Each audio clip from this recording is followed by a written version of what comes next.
সকাল সকাল ঘুম থেকে উঠে যদি এরকম ভিউ পাওয়া যায় তাহলে কার না ভালো লাগে তোমরাই বলো।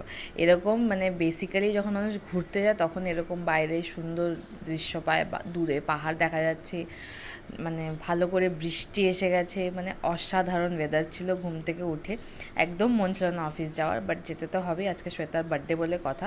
আমি ভুলেই গেছি ভিডিও করতে, বিকজ বাইরে ঝমঝমিয়ে বৃষ্টি এসে গেছে হঠাৎ করে, মানে বৃষ্টি আসার কথা ছিল না।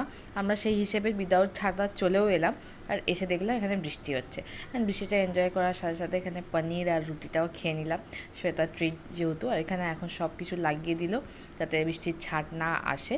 আর এখানে ওয়েট করছি কখন বৃষ্টিটা কমবে, তারপরে যাতে আমি যেতে পারি। এখানে বাইরে এত বৃষ্টি হচ্ছে যে আমি তো ছাতা আনি, আমি কী হয়ে যাবো। শ্বেতা আগেই কখন পালিয়ে চলে গেছে আমি জানি না। তাই এখানে আমিও ডিসাইড করলাম যে যাই, আমিও চলে যাই। আর বাড়িতে এসে বাড়ির হাল দেখো, সব কিছু ভেতরেই এখন শোকাচ্ছে। আর এখানে একজন পড়তে আসেনি, কিন্তু ডল এঁকে পাঠিয়ে দিয়েছে।